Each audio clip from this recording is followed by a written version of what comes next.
Ya, pemirsa, kita lanjutkan lagi diskusi kita dan kita sudah berada di segmen terakhir. Oke, Bang Neta, tadi saya tertarik dengan apa yang disampaikan oleh Bu Andi bahwa memang ada salah satu politisi dari partai politik juga yang dia ternyata merupakan bandar seperti itu. Nah, kalau berkaca dari kasus Andi Arief ini sendiri, apakah dari situ juga bisa ditarik lebih panjang lagi untuk melihat dari mana? Saya kira ya setelah kasus ini tugas polisi adalah mencari tahu dan kita berharap Andi Arief berjiwa besar mengungkap saja ya untuk membongkar semua. Tugas polisi mencari siapa bandarnya, siapa pengedar yang mensuplai narkoba itu ke Andi Arief. Bisakah itu atau jangan-jangan kecenderungan bahwa akan menganggap bahwa ini adalah lebih berat nuansa politisnya seperti itu? Ya, polisi harus berani melepaskan diri dari asumsi-asumsi masyarakat bahwa dia dititipi, dia diintervensi kepentingan politik, harus berani melepaskan itu dan dia tetap fokus untuk mencari, jangan-jangan ada spesialisasi atau bandar yang spesial untuk mensuplai narkoba untuk para politisi. Ini berbahaya karena di kalangan artis, polisi pernah mengungkap itu dan ternyata gembong itu artis sendiri. Oke, gitu. Pak Pujo mungkin nggak itu seperti itu? Semua prone, saya sampaikan, semua kelompok masyarakat ini rentan.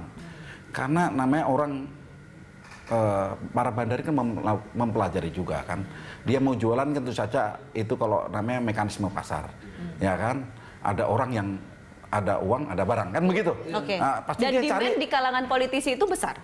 Ini penelitian harus dilakukan penelitian. Ya. Jadi kita tidak bisa langsung berspekulasi ya masalah berapa persen di mana, apakah berbeda dengan segmen-segmen lainnya, apakah dengan dibanding dengan polisi ya, dengan guru, dengan TNI, dengan kelompok-kelompok lain kan pelajar. Ini kita harus dilakukan penelitian secara cermat dan kita tidak bisa ini lebih, ini kurang. Tetapi semua prun. Dari pengamatan kita selama ini, polisi sepertinya ragu-ragu dan takut untuk membongkar jaringan narkoba di kalangan politisi. Karena ada kepentingan. Polisi perlu dukungan politik, terutama dalam hal anggaran, sehingga ada apa di sana pakewu. Nah, kalau artis mereka gampang, artis mereka kalau polisi susah, mungkin BNN lebih punya keberanian seperti itu, Pak Pujo? Jadi BNN ini yang pertama sesuai dengan amanah undang-undang pembentukan BNN, ini kita penentu dan penentu ke arah kebijakan nasional tentang bagaimana nih narkoba nih, kan begitu, jangan sampai karena narkoba ini kan juga dipakai untuk medis, itu namanya lawful drugs kan gitu, heroin untuk medis dan lain-lain. Tetapi yang kita adalah ilegal atau illicit drugs kan gitu, dipakai untuk membahayakan masyarakat, nah itu kan, makanya kita berada pada tataran besar. Dalam arti kita berpikir yang sangat besar. Maka kita kalau memukul, menangkap, menghajar ini, kita target yang besar-besar. Kalau supply turun, mau nggak mau kan di bawah juga turun. Nah, bagaimana caranya nanti kalau demand ini kita kerjakan juga. Namanya pemberdayaan masyarakat, kita bikin namanya desa bersinar dan kita masifkan. Makanya minggu kemarin kita juga sudah melakukan pertemuan dengan BUMN semua. Dan kita berusaha bagaimana caranya nih semua potensi ini jangan sampai untuk kawasan ini, kawasan perkebunan ini bebas narkoba. Karena kalau kita bicara soal narkoba kan salah satu sebenarnya daya tariknya itu adalah soal peredaran uang di situ. Dan kalau kita di situ peredaran uangnya sangat besar dan bisa masuk kemana-mana, termasuk juga kalau tadi yang kita sampaikan di segmen sebelumnya adalah bisa membiayai biaya politik. Betul. Jadi semua bisa dipakai ya, namanya drug ya. Illicit drug ini atau penyalahgunaan narkoba ini bisa dipakai untuk mana-mana. Makanya kita ada kan negara ini sudah melihat itu potensi, makanya dilakukan namanya undang-undang money laundering. Kan begitu? Ya kan? Money laundering ini kan kegiatan-kegiatan yang di bawah ya.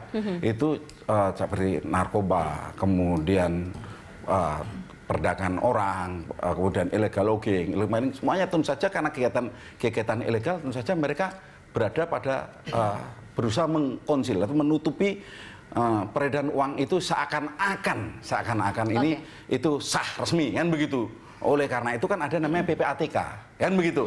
BNN bekerja sama dengan PPATK. Bagaimana caranya dan tentu saja kita juga memiliki direktur yang masalah money laundering ini. Kebetulan kawan saya Pak Bahagia Daji. Nah, itu kita terus melacak dan tahun 2018 sebanyak sekitar 2018 230-an lebih berhasil kita recover. Bu Andi, Gitu. tanggapannya terakhir? Kalau Andi Arief saya lihat kasusnya dia korban karena dia pemakai ya. Tapi kita berharap Andi Arief bisa mengungkap siapa yang memberikan atau yang menjual kepada dirinya atau yang memberikan kalau dia tidak beli.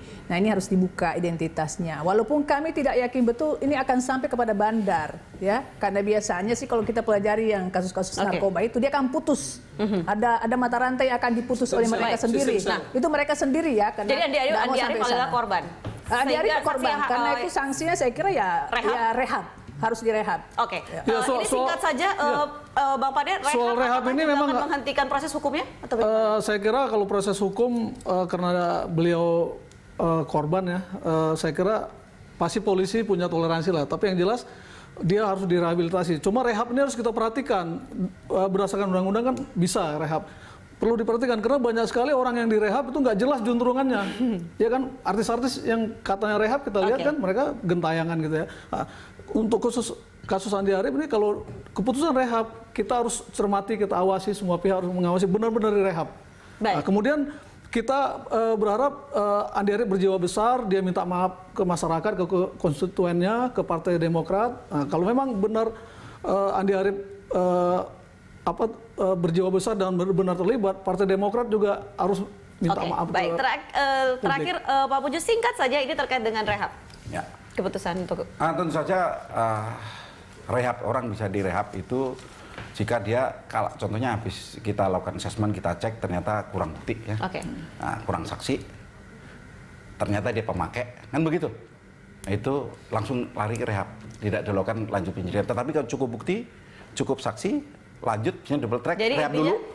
Direhab, tetapi proses penyidikan jalan, nanti dituntut biasanya dari hakim berani nggak menuntut direhab. Jadi intinya menunggu hasil asesmen ya, seperti gitu. itu. Ya, tentu saja kan kalau memang aman undang-undang kita memang bagaimana, apakah kita harus penuhi penjara sebanyak-banyaknya. Yang 3 juta ini sekali gitu waktu kita sudah habis. Terima kasih Pak Puju, terima kasih juga Bu Andi, dan terima kasih juga Bang Neta sudah hadir bersama kami dan berbagi informasi. Pemirsa, demikianlah Prime Time Talk kali ini. Anda bisa mengirimkan informasi dan saran kepada kami lewat email di redaksi@berita1.tv atau follow kami di Twitter, Facebook, YouTube, dan juga Instagram. Atas nama kerabat kerja yang bertugas, saya Ami Ardini undur diri. Terima kasih, sampai jumpa.